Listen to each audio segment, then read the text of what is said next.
He's had a crack, though. He said that the party is... well, I'll read you exactly what he said so I don't get accused of misleading on his message here. He says, we clearly have he's talking about David Littleproud.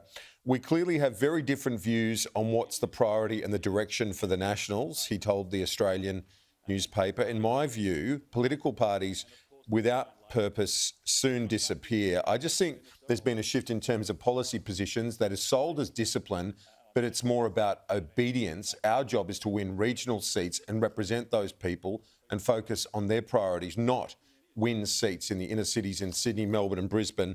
Do you agree with him? Well, the last election we won every seat and picked up a Senate seat. In fact, since with myself and Michael and Warren, of course, Warren very important.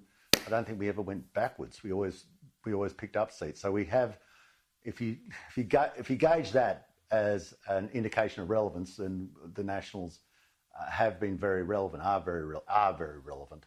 I think he's dead right though.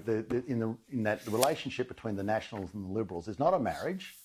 It's not a dog wagging a tail or a tail wagging a dog. It's a business partnership, and in that business partnership, you have to have people who obviously get along, but it has to be that there's something in it for both of them. If there's in any business partnership, and we're a party based on small business, if I'm not getting something out of it, then there's no point in being in it.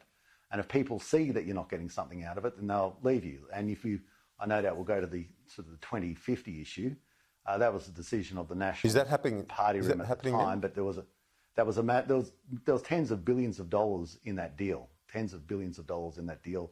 I think people have unfortunately conveyed in the public which way people voted on within the room on that.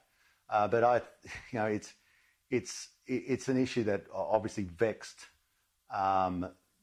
Keith greatly, and he has every right to have that serious concern.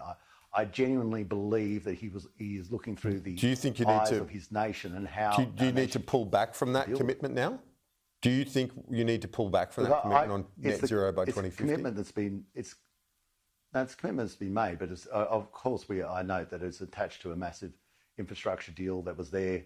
We all know about it. You all saw it. That's attached to regional Australia. I don't agree. We never agreed at the time to this 2030 lunacy.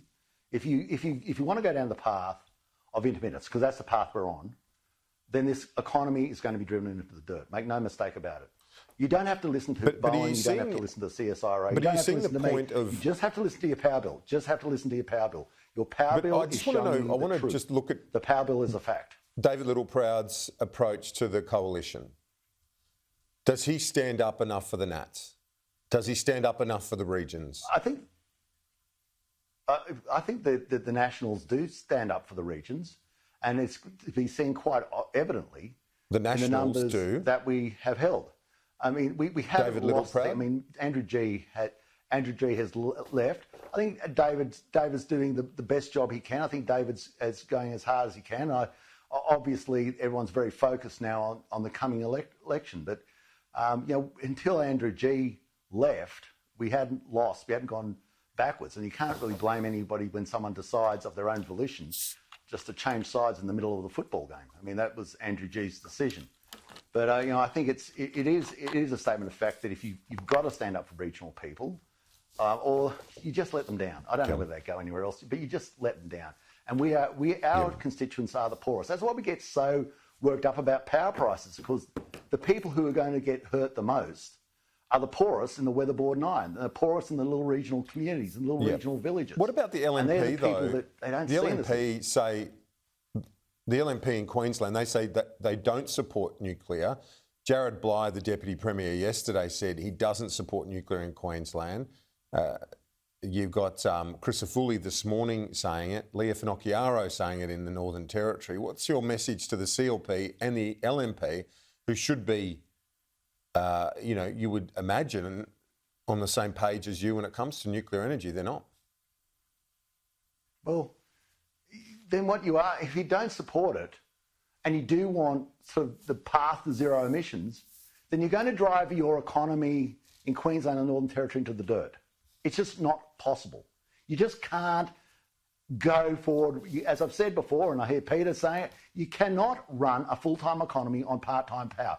Your renewables are not renewable, okay? There's nothing renewable about them. They end up as landfill. They end up as, they swindle, capacity investment schemes, secret agreements that they get paid even if they produce power or not. You can't run an economy on a swindle of intermittent power. You can have some, no doubt about it, but what they're doing is you just got to go talk to Keith. The physics of it is impossible. You have to have base load power. Okay. And if you're not going to use coal, then nuclear is the only place to go. Otherwise, start building massive dams up and down the East Coast. We can have hydroelectricity, but we're going to be building dams in every national park in Australia. I don't think that'll ever fly. So I just say that don't go to the podium and say, I will never believe in nuclear power, because what you're saying is that Finland must be off the head, China must be off the head, America must be off its head, Canada must be off its head, England must be off its head, France, even Ghana and Bangladesh are heading towards nuclear power. Uganda's heading towards it. The world's going in that direction. If you stand up and say, not me, I'm the only one in step in this parade, you just look like a goose.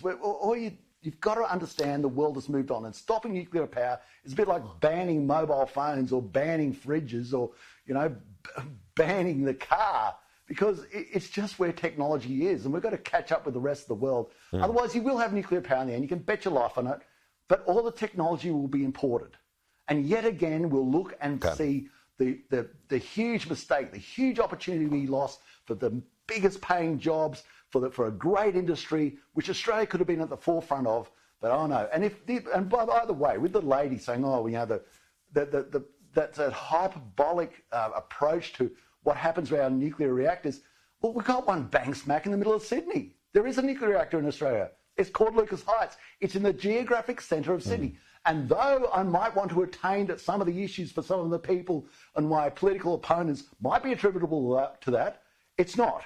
It's not. And it's not actually hurting anybody. And every time you go past a hospital where it's got, where you've got nuclear medicine and X-rays, I don't see people walking away just wreathing on the lawns in agony.